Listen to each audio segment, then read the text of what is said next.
Welcome to the Yellow Brick Therapy Podcast. I'm your host, Jenny Helms, and today in episode 9, we interview expert Krista Reed all about BFRBs, which I know is kind of a weird topic, and you might be thinking, what the heck is that? And we talk all about that during our show. I'm really excited to have Krista on. She's a licensed clinical social worker and an amazing human being. So I think you guys will really enjoy her sense of humor and her down-to-earthness and her wealth of knowledge.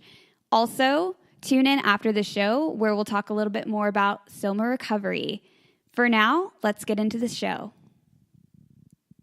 So let's start with the first question. Okay, let's do this. What did you want to be when you were a kid, like in elementary school? My gosh. I wanted to be an actress. Really? I still love musicals. Mm-hmm. In fact, when I was in high school, I would help with children's theater. And a couple years I was really fortunate where I got to direct and write some of the plays and be more involved in that. And that's actually what I went to college for, was theater and performance. So cool. Yeah. That is so cool. Used to practice my Oscar speeches. Really? Yeah. So what would you say if you got an Oscar? Well, the first thing that I would say, because I would cry inevitably, Right. is that my mom always told me that I'm not a pretty crier, so I shouldn't cry when I win. But you know what? I won an Oscar. So yep. I'm crying anyways, Mom. You tell her, right? I would. But then I would thank her because she's the best. Yeah. Yeah, I'm part of your story. That's cool. Yes. So the second one, going right into the deep stuff, mm-hmm. What has been one of the worst, or what I call most learning moments in therapy? Ooh, boy. It doesn't have to be like the one, but like what are some of them that you've had? I do have a the one. Oh goodness. I would say it was kind of earlier on in my career. I had a teenager who and one thing I work frequently with is suicide. However, homicide is a whole different facet. And it was the first time I ever worked with anybody who was experiencing homicidal ideations. And it was just that. It was, wow. And I remember thinking in that session, just completely going blank, thinking, what am I going to do? What am I going to do? Yeah. And ended up having an emergency family meeting. And thankfully, there was no homicide. Everything turned out for the better, and that person continues to kind of keep in touch every once in a while and is functioning very well. But that was something that was definitely a sink or swim moment. Right. And I just remember feeling glued to my chair and feeling that time had stopped, and I had no idea what I was doing, and I was like, why am I the therapist in this situation? But I handled it. And if and when a situation like that arises, I feel so much more prepared. Mm-hmm. So I was just literally being thrown out into the wolves and saying, okay, now survive. Right. Well, so I will say in my experience of therapy, I have not had that happen yet. Yeah. And I'm grateful for that in a way. But, is there any sort of guidance or words of wisdom you'd give for those who haven't experienced this yet? Trust your gut. And I think that was probably the biggest thing I did, because I would seek help from my colleagues. And at that time, I didn't have a clinical license, so I sought help from my clinical supervisor. And really, more than anything, I kind of almost went into a survival mode and just went back to it's all about safety. What do we know about safety? What do we need to do to make sure this kid is going to be safe? And having that family meeting, and thankfully in this case, he had a very, very good support system. But I think more than anything in that moment, as selfish as it may seem, as I was sitting there having a client who was wanting to kill other people, I really needed that support. because it scared me.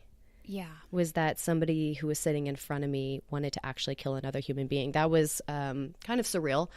And so I was really thankful that I had an amazing clinical support system. Yeah.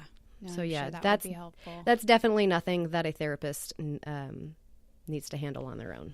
Right. And I'm with you in that I think that regardless of whether you have a clinical license or not, it's always helpful to have a support system of therapists that you can turn to and talk to and bounce things off of and, you know, reflect on self of the therapist sort of things. So like, yeah. And just those tough moments. 'Cause I mean, even with our colleagues, I know that there have been a couple of really tough moments over this past year for them. Yes. I mean, tough isn't even the right word to describe it, you know? Yeah, that's being modest. Yeah. Yeah. But I think, you know, the support of your peers is incredibly important. But yeah, I imagine that would be a really, really tough moment in therapy, especially like you've built rapport with this client, and to think of somebody like, you know, you really probably care about in the therapeutic way, you know, struggling with that. Yep. Yeah, that would be tough. And now let's kind of flip the script and talk about your best, like also probably learning moment in therapy, but like a good one where you get to kind of brag on yourself where you're like, I did it well. Well, I will say it's the same person. Yeah. As that it was a situation, trauma, substance abuse, and this kind of thing, and the fact that this person is functioning well today.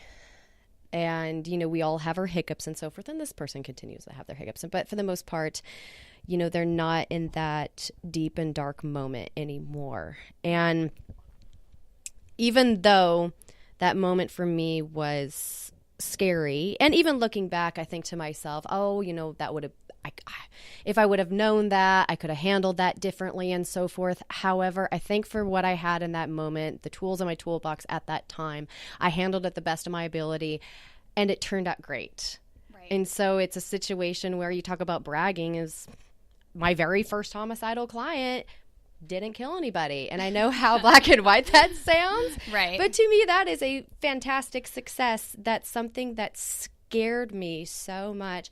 I was able to keep cool, calm, and focus on the client, and then seek out support and handle that anxiety afterwards. Yes. No, that's a great point, because yeah, I think that would be such a tough moment in therapy to catch you off guard, and then to be able to work through that. And yeah, those are like the things we talk about, you know, when it comes, I know you work a lot with suicide, and I think that's a really, suicide and homicide, with our clients struggling with those thoughts or feelings, I would imagine that's probably one of the scariest, hardest topics to really talk about with clients. So yeah, at least I'll speak for myself. Suicide is still a scary topic for me to talk about, but a very necessary and important one. Yep, I agree. Very necessary and important. Now the fourth one is just kind of fun. What's your spirit animal? What's my spirit animal? Well, I know your spirit animal. And so I know that we have the same spirit animal. We are both butterflies. I hope you're okay with me calling you out. You can totally call me a butterfly. And I think it's so fitting, because I see, well, let me just talk about myself. I see myself as being such a free spirit. And I've always been one that believed that if it's not harming you and it's not going to harm another person, just do it. If you want to wear clothes that don't match, who cares? If you want to color your hair, who cares? That's maybe my problem. Well, you know what, Jenny? You're not hurting anybody, okay? No, you're right. I'm not. I support you. Might hurt their eyeballs a little bit, but you know, it's all good. But I even remember from a really young age my grandma telling me that I marched to the beat of a different drummer. And she knew that back then when I was 2 or 3, and a lot older than 2 or 3 now. And I'm still very much that way. Yeah. So a butterfly is incredibly fitting for me. Yes, you are quite a free spirit, and I love it. I love you. it. I admire that about you. Thank you. Well, and to go into like the meat of our show, I'd ask like what's something people don't know about this topic, but I think this topic specifically, and like I'm sure we'll go into other stuff too, but I know when I first met you, I was like, what the heck is a BFRB? I get that a lot. And so I think, honestly, I just want to start with that. I just want to start with what are BFRBs? Yeah. And tell me a little bit more about what caught your interest even in learning more about that and working with that population. Explain that to us. Because, again, I didn't even know that was a thing until I met you. Sure. And I get that a lot. Yeah. And even the clients that I treat even talk about how they have worked with other professionals, doctors included and so forth, that they are unfamiliar with the term. So BFRB stands for body focused repetitive behaviors. And what a body focused repetitive behavior is, and you're going to hear me shorten it down to BFRB just for lack of, I don't want to do that tongue twister all the time. Yeah, I totally repetitively. Understand. Yes. What it is when somebody is causing injury to essentially the body. However, how it differs from self-harm is the intent to harm is not there. So, for example, and there's multiple different types of BFRBs, and I can see myself listening to this later saying, I forgot one. So just roll with it. So there is trichotillomania, and that's hair pulling. And I'm not going to say all the scientific terms because, quite frankly, I can't pronounce all of them. That's totally fine. There's and the clients probably won't come in and say I have trichotillomania anyway. They're going to be like, hey, I pull my hair a lot. And well, that's a really common term with the BFRB population. So a lot of them actually do say that. Oh. Some of the others, they don't say so much. Okay. There's excoriation disorder, and that's skin picking. That used to be called dermatillomania. And then, so I'm going to say this fastly. Fastly? Is that even a word? I don't know. So then there's hair eating. There's compulsive hair cutting. There's skin eating. There's nail pulling, nail biting, cheek biting, tongue biting, lip biting. I think that's it in terms of all of them. So you could see it all has something. Oh, and nose picking.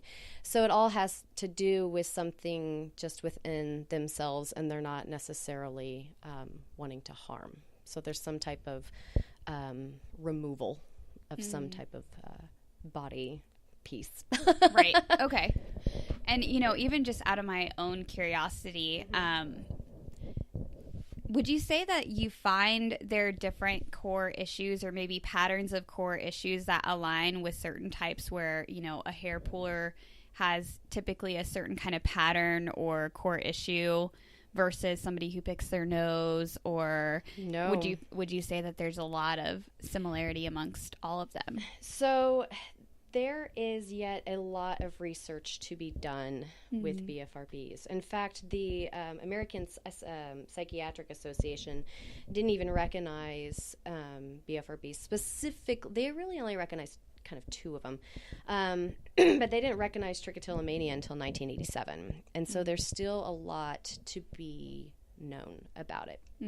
As of right now, they don't really know why some people with trich may pull their scalp versus why is it just hair, because there's certain places that are more appealing, and oftentimes BFRB sufferers may have just more than one type of a BFRB. I also didn't answer one of your other questions. You asked how did I get into this. Oh, yes. So I got into it because when I was a teenager is when I started picking my own skin, and I hid it forever. I mean, it was really probably up until fairly recently that I've been talking more about it with my loved ones. Minus my husband, of course. My husband has known pretty much all along. But it was when I was in grad school. So I was in grad school in 2007 and learning about trichotillomania and thinking, well, this sounds like exactly what I'm doing, but I'm doing it with my skin. And so finding out more about that and then finding the term dermatillomania and then finding the foundation. It's actually the foundation that I got my training in. It's called the TLC Foundation for BFRBs. And so learning more about that and then figuring out what are the treatments, what I need to do, And essentially, when I felt that I had more of a grasp on my own behavior is when I started reaching out and treating clients. And that was about 4 or 5 years ago. That's really cool. That's such a neat, like, wounded healer's journey that... Yeah. I was having a hard time finding people that, never mind could treat it, even knew about it. Right. Do you find that that's ever an obstacle and, like, having... Well, because, okay, like, even in your own experience, I imagine when you were going through it, like you said, like, you didn't quite understand exactly what it was. Mm-hmm. Like, you didn't have a word for it, or it wasn't really talked about a lot. And so I wonder if that's ever even just an obstacle for people even coming in or sharing that with their therapist, or, like, having a therapist ask them that question, or even going there. Because we don't really typically assess for skin picking or trichotillomania or anything, right? No. And quite frankly, even myself as being a treatment provider, I don't know why somebody would just blatantly ask at an assessment, oh, do you pull out your hair? Do you pick your skin? Should it be something? Yes. However, to be honest with you, humans are kind of gross, is that we all do some type of behavior regarding whether we pull our hair, we pick our skin, we pick our nose, we're biting our nails or something like that. When it becomes a BFRB, when it actually becomes to that diagnostical point, that's again not even a word. If I'll tell you this, my clients for the most part are pretty used to me either making up words or totally butchering words. Yeah. I don't have a degree in the language that I speak, so just kind of roll with it. So when it gets to an actual BFRB is when the person feels like they cannot control it. They may be losing time with it. They may have tried to stop it before, and they just, for whatever reason, they just feel like they can't. Mm-hmm. And it gets to the point to where with trich, you may have bald spots on your scalp, eyelashes, eyebrows. You may not have those. And then other parts of the body, of course. And with skin picking, typically it would result in needing a Band-Aid or something like that. And so it's to the point to where harm occurs, but harm is not the intent. Okay. Gotcha. And so it becomes like, I don't want to say disturbing, but like there's some point at which it crosses over into a BFRB. Oh, absolutely. And that's like the disturbingness of it, or I feel like that's a bad word. Basically where it would be bad enough for it to impact your life or impact your quality of life in some way. Completely agree 100%. And it is challenging for people to even seek treatment because there is so much shame related to this. Yeah. I mean, just think about this type of stuff that people who are suffering from BFRBs are essentially attacking. We're attacking things that are related to superficial beauty. Yeah. Is a woman may want to have her hair down on her wedding day, but she has a bald spot and so she can't. Mm-hmm. You may have seen your pictures and be ashamed of the fact you pick your face. Right. You may want to go get your nails done with a friend, but you're a nail biter, and so your nails don't appear healthy. Mm-hmm. And then when you go out to get your hair done or get a facial or get your nails or just whatever, you're going to have that reminder that you aren't taking care of yourself. Mm-hmm. And so not only are these people having a hard time even coming into therapy to talk about this, they're even having a hard time finding somebody to take care of their hair, skin, and nails. Because I would imagine that if you're going in and it's something you feel shame about and you don't quite understand about yourself, and then somebody makes a comment like a hairdresser or your nail stylist is like, oh, what did you do to your hands, or what's going on with your, like, I imagine that would be a really hard moment, because then you'd have to kind of face yourself, and it's hard for us to face ourselves. I mean, that's like a more visual, physical thing that we can see typically, but I mean, we all struggle to face ourselves and the different ways we act out in our everyday life. Sure. So yeah, that makes a lot of sense to me. I'm more curious about, because I know that like I won't even know always the right questions to even ask, or like the avenues that I'm not covering because I don't know enough about this topic. And so I'm always thinking about, what's the thing you feel like a lot of people and therapists misunderstand or don't understand about BFRBs? What are we not, like, even if we hear a little bit about it, like, what are the things we might be missing? Or I'll say one thing that I see, I'll say fairly occasionally, I won't go to the point of saying often, is it can be related to self-harm. And that's something, and it goes down, I mean, it goes deep within me, because that was something that was even seen with me with the skin, is that this seems like it's attention seeking. This seems like you are harming yourself because you are picking the skin off until you bleed. Nope, don't want to do that. Totally different. It's not coming from this place of self-loathing. It's not coming from this depressive part of me that wants to hurt. I don't want to hurt myself. And unfortunately, and it's still happening, which I'm hoping that more education gets out there to where it stops. When people pull their hair and pick their skin, you really have to assess, what is the intent? So when you are pulling your hair, why are you doing it? And chances are it is not self-harm. It's all about that intent. Yeah. Could you give us a few examples of some of the intents that you'll hear from people, so we can kind of just have a more understanding of what's like, how, just give more life to that example, right? Because even in my brain, I'm like trying to think, I'm like, what would be other intents? Because I don't work with that area. And it's complicated, right? Because researchers basically are saying, this is such a complex behavior that in order to treat it, you have to meet it at its complexity. So how we treat it, and the only method that's actually approved right now, is a very comprehensive model of cognitive behavioral therapy.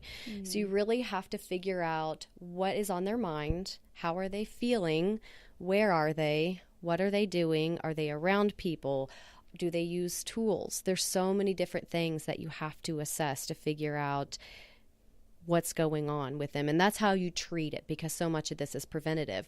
And quite frankly, with treating with somebody with self-harm, you're not going to need to necessarily ask those questions. When people are self-harming and people are doing BFRBs, they're going to be able to tell you, did you mean to hurt yourself? People know when they mean to hurt themselves. Yeah, that's a good point. That's a really good point. Yeah, and just it sounds like a lot of context. Oh, yes. A lot of context. It is very much. Interesting. And would you say that, like, because, I mean, I know that I like the quote you said, because I feel like that's very representative of how eating disorders are as well, in the sense that they're complex, and you have to meet it at its complexity. You can't just, a lot of, again, my parents will come in and be like, why can't she just eat, or why can't she just do that? And I'm like, because it's not that simple. Probably the same thing with BFRBs. Why don't you just stop, right? Yeah, just stop it. You want your hair to grow back? Just cut it out. Just stop. Yeah. Well, and my clients and I kind of joke around about this. It's just like, yeah, we'd love to. Right. We would love to stop. And then I even have some witty clients that will even tell their spouses, because I encourage family to be a part of treatment. And they'll say, oh, well, then I don't need therapy. That's all I need to do, is I just need to stop? Well, why didn't you tell me that sooner? It's like, gosh, you have all the answers. There's that key. Easy. Right. No, it's so true. And so, I get my guess is that when you're saying that, I mean, there are deeper layers to it and multiple factors involved, and, needing to understand the full picture as much as we can, because I don't know that anybody's ever going to understand their full picture 100%, but but at least getting most of those parts, involved in therapy is very important. Absolutely. If you have an understanding of the circumstances that may increase some of these urges and thoughts, the likelihood of you decreasing the behavior is so much greater. Right. And just understanding the context of it, instead of just looking at it as a behavior. Exactly. Yeah. It's interesting. And I know that, so in your repertoire, you work with BFRBs, you work with all sorts of different things. Like, I mean, I know you worked with obsessive compulsive disorder and anxiety and depression and suicidality. What's like another area that you feel like you really enjoy working with? Because I know, again, you work with all these different areas, and I'm like, you've got a lot of tricks up your sleeve. Not only am I a butterfly, I'm kind of a chameleon too. And I was just telling this to another colleague that I feel like I kind of have therapy FOMO. FOMO. Where I want to be trained in all the things. Right. But I would Unrelatable, exactly. But I would say another area that I'm really passionate for is mindfulness. I just love mindfulness, and it can be incorporated throughout any kind of behavior, any kind of mental illness and physical illness. I mean, there's so many pieces where mindfulness can be so powerful, and I just love it. That's neat. And so how long have you been like working with mindfulness, learning about it? Oh, I would say probably about 5 or 6 years. Okay. Something like that. Maybe longer. I don't really know for sure. But I've always enjoyed the use of meditation. I love using yoga when I can, just really figuring out just a really fun and relaxing way to have that mind-body connection. Yeah, no, that's great. And you recently just got your certification in, I don't want to say it wrong, it's kids yoga, right? Yes. Okay. Yes, I'm a kids yoga teacher now. So cool. I'm only trained in ages 8 to 13. Okay. But here in a few months, I'm going to be getting training for ages 2 to 7. It's awesome. Littles, all the littles. Oh, I'm so excited. And it's so cool. It's such a different level because I've been doing yoga for many years, and doing it specifically with kids is so different because it doesn't feel like you're doing yoga, because there's so much creativity involved in it, and it's so much silliness. There's play, it sounds like. Oh, it's there's like so much play, and there's so much sensory integration, and so many metaphors, and it's just beautiful. That's really cool. Yeah. That's so neat. And so for therapists and like I feel like just humans who have kiddos, like tell us more about why yoga for kids? I mean, I know that we're so used to the idea of like adults going to yoga, but why kids? Why kids? Oh goodness. I will say probably the short of that is we have such a society where we're constantly plugged in, we're constantly busy, we're constantly doing so many things. And just like adults need self-care, kids need self-care. Yeah. And more importantly, kids just need a time to play. And what this can do is it can teach kids in a really fun manner how to be mindful and also how to take care of themselves. That's so great. So they're learning those like emotion regulation skills. Oh, yes. Early. Yes.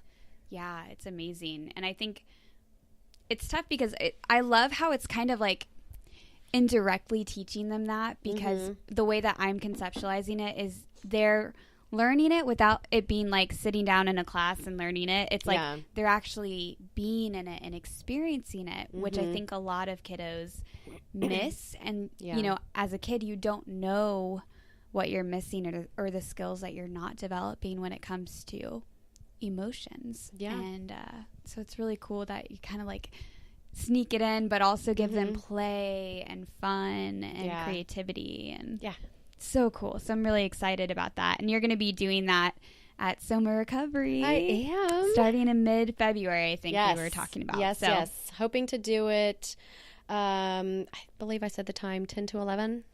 I think on Saturdays. Yeah, Saturdays. So, okay. 10 to 11. Yep. And we're hashing out all those details right now. But I'm very excited for you to do that and to offer space to do that, because for the older believe kiddos in you for now. And then when I get trained, I will be doing littles group, and that will be sometime during the daytime, so it doesn't interfere with naps and doesn't interfere with yada yada yada. So all the things the littler kids need different times than the bigger kids. It's true. They have a different kind of structure and schedule. Yeah, it definitely makes sense. So let's go into our final four. Okay, well then. Yes, final four. What is one thing you wish you knew when you first started doing therapy? Oh gosh, I wish, this is going to sound so silly. I wish I knew how to relax because I felt that in the beginning I was so task oriented that I was so just, okay, I have these progress notes. I have this and this and this. I have to diagnose. I need to focus on this and I really need to pay attention to my questions, and really that I was missing the bigger picture of really engaging the client and establishing that relationship. And I feel just like my own anxieties of making sure that all these other protocols were met and policies and all this kind of stuff, that I probably was giving pretty subpar therapy because my mind was, I wasn't having mindful sessions, if that would make sense. Right. Yeah. Right. Because you're so focused on the doingness of it. Yes. What am I doing? And yes. Am I doing this right? Probably, and in the right order, and versus just being a part of the process. Exactly. Like a client says this. Okay, Krista, what is the most ethical way to respond to this? And it was almost as if I was playing out my licensing test in a session. Yeah. Which, yeah.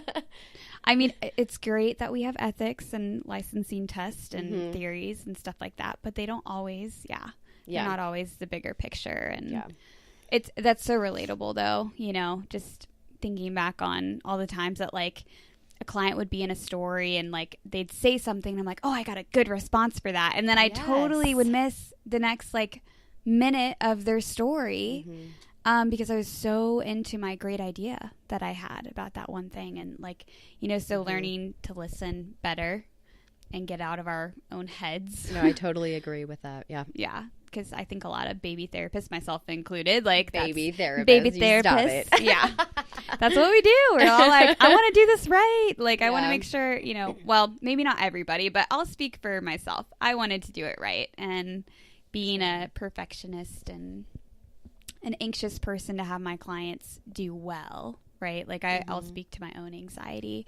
That definitely was part of my baby therapy experience too. Well, tell me, what is a good psych-related book for therapists or just like, you know, oh my goodness, non-therapist?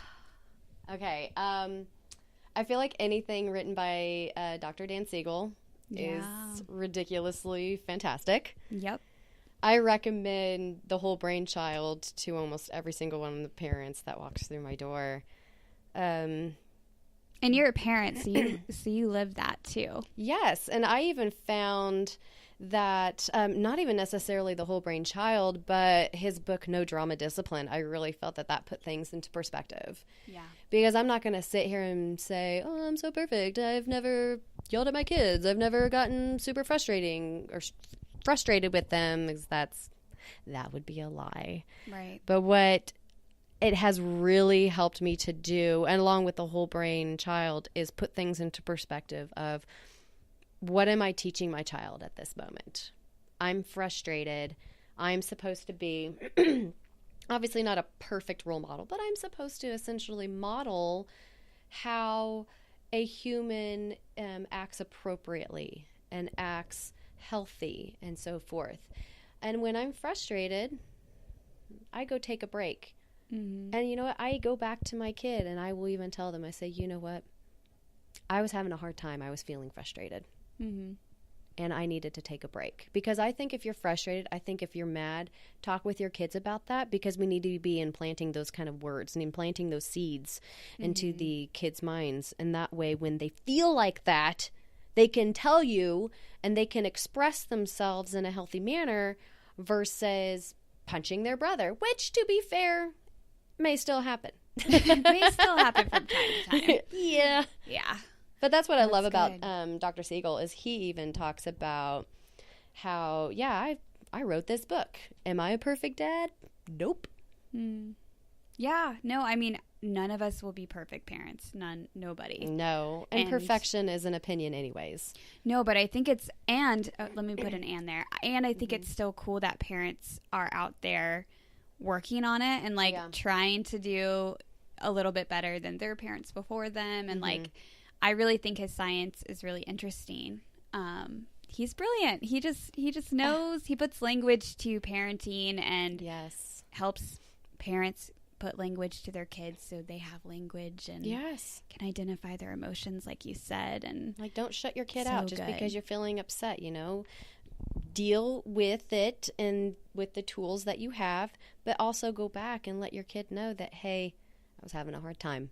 And it's okay for us to have hard times, and let them know that it's okay to be mad. It's okay to be frustrated, but it's not okay to hurt themselves, other people, or things. yes, it's so good. And, you know, I remember a professor back at Friends making the statement, like, you know, they never saw their parents get angry or have fights, and how that actually wasn't good for them because over time, you know, when they were starting to have those complex emotions as a kid, they felt like there was something wrong with them. Yeah. And they didn't language it and they kept it inside, and that leads to other stuff. So like, you're really pointing out a very important like modeling thing. Oh, and sure. like, I think also like, you know, you're also helping parents have less shame about the fact that parenting is hard and frustrating. It is hard. So It's hard. We are responsible for creating responsible humans. Mm-hmm. I mean, pressure.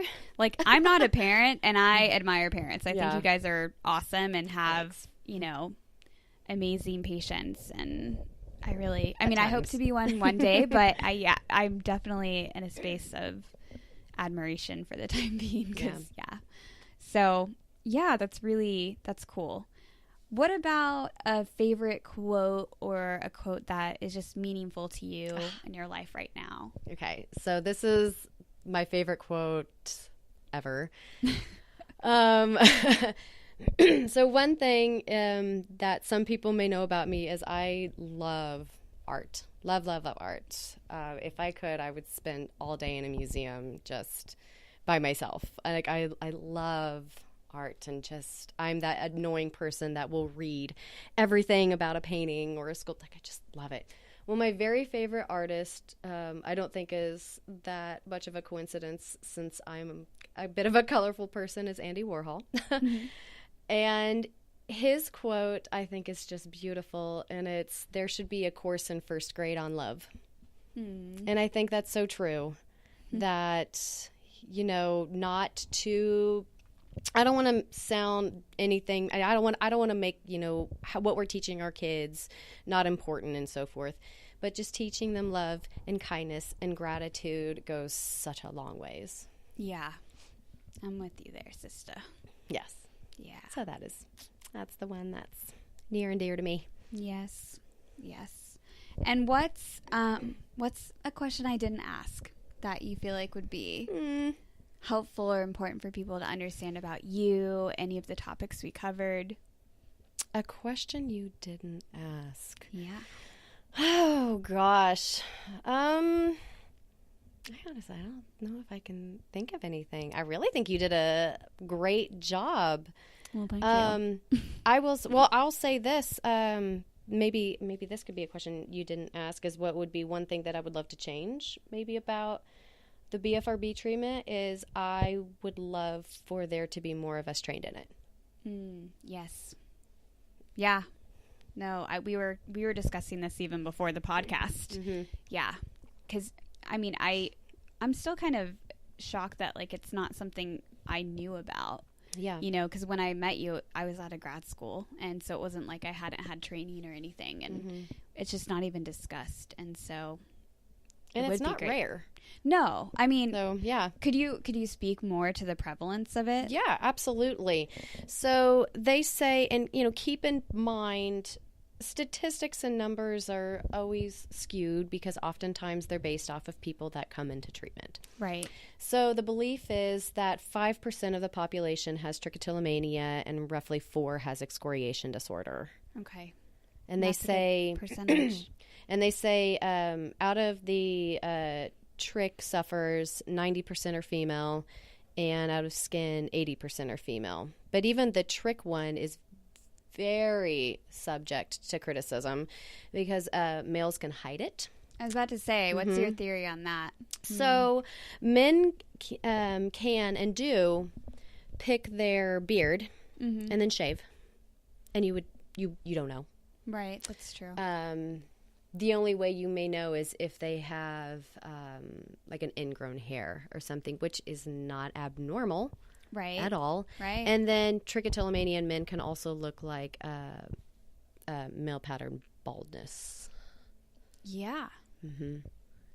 Yeah, I could definitely see that. So do you think that there is a gender disparity in how it presents? And if so, any theories as to why that might be? I don't, honestly, I don't know. I know that's something that researchers currently are looking into, is to getting kind of more of an idea. However, at the same time, we know just statistically with mental health, more females come and seek treatment than men. And so that can make some of that even more difficult. And oftentimes that's with research too.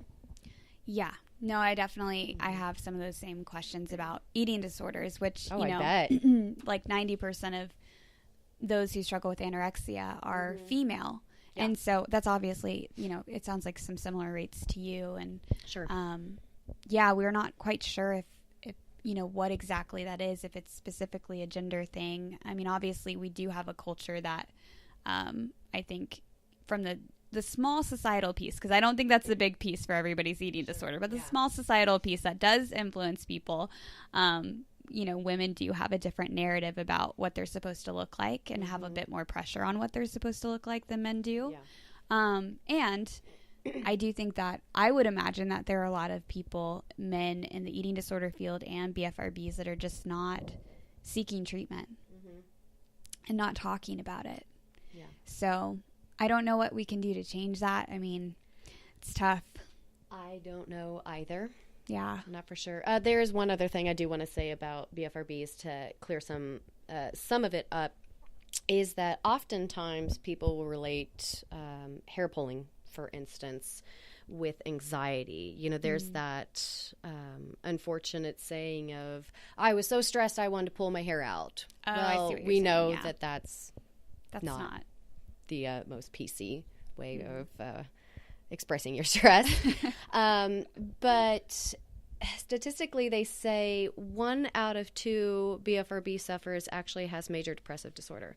So depression is more common than anxiety with these sufferers. Interesting. Yeah. That is interesting. Yeah. Because I would think that people would connect anxiety and hair pulling together. But it literally could be any type of emotion that's heightened, including excitement. And I think I've asked this for, like, personally to you. Not that I struggle with nail biting, but I've just known a lot of people in my personal life and even over the years that have. Yeah. I feel like that's one that, I'm pretty sure people listening to this right now could probably think of a person they know that bites their nails. Sure.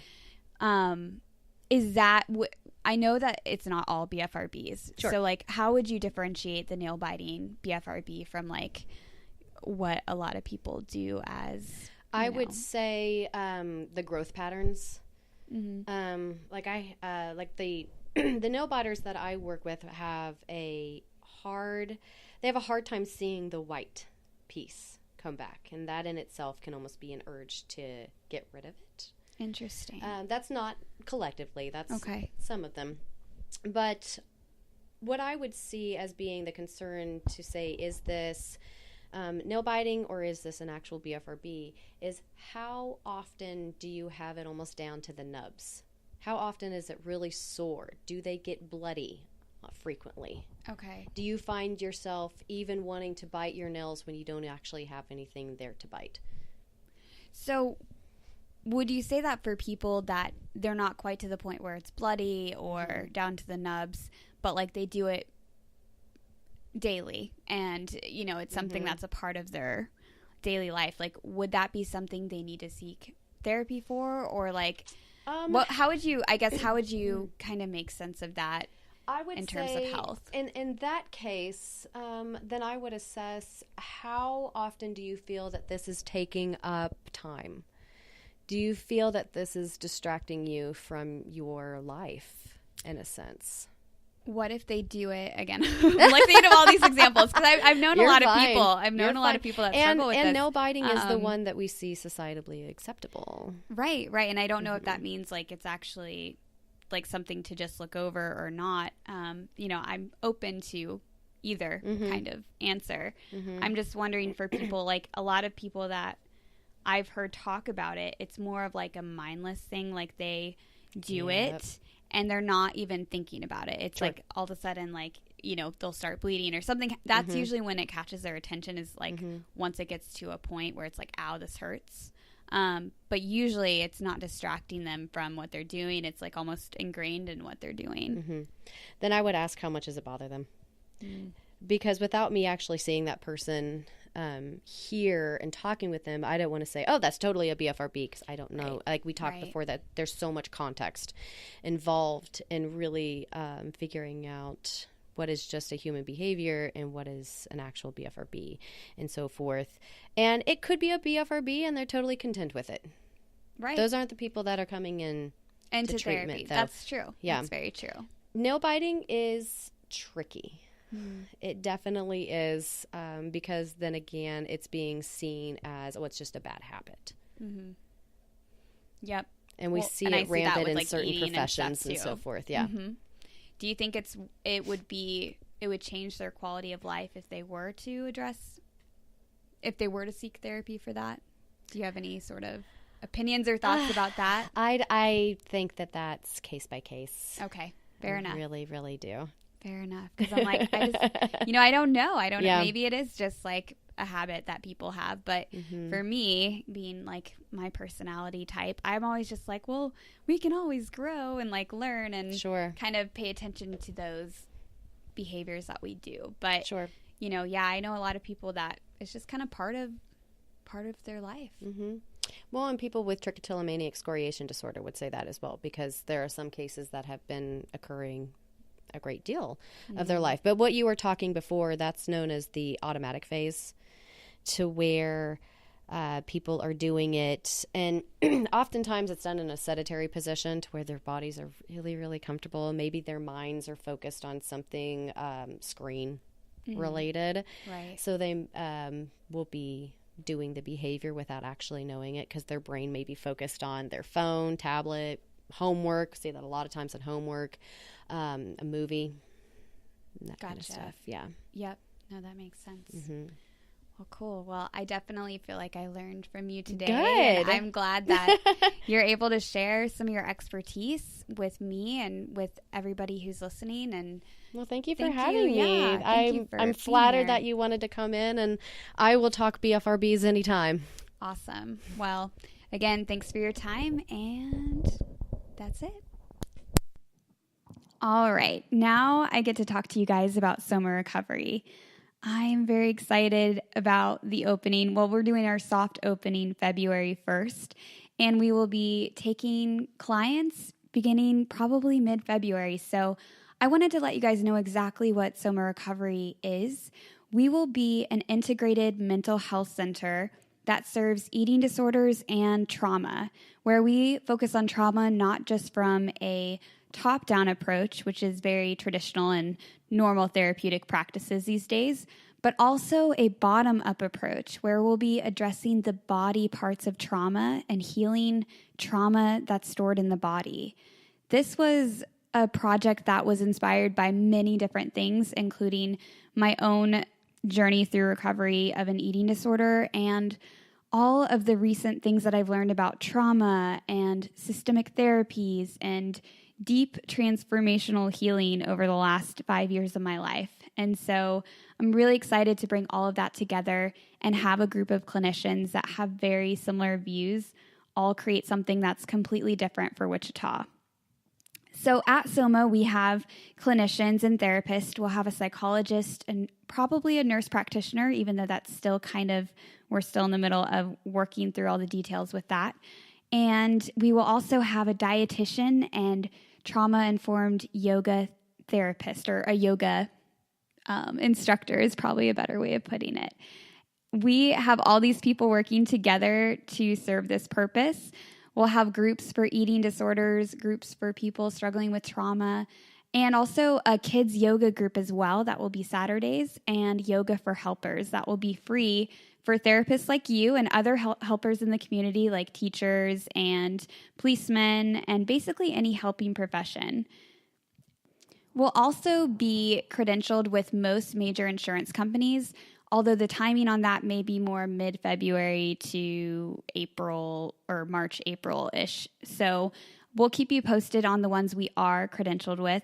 Otherwise, we will have a out-of-pocket fees and try to offer some discounted rates for people where we can. And we take HSAs. We will help with out-of-network benefits as well. So basically, we're trying to meet people where they're at when it comes to the financial part of it. If you guys have any other questions, please feel free to reach out to us on Facebook, Soma Recovery, or our website, www.somawichita.com. We are so grateful for the ongoing community support and things that we've heard from people already. If you'd like to connect with us or collaborate with us or work with us, again, please reach out to us on Facebook or at our website, somawichita.com. Thank you guys for your time, and I look forward to the next podcast.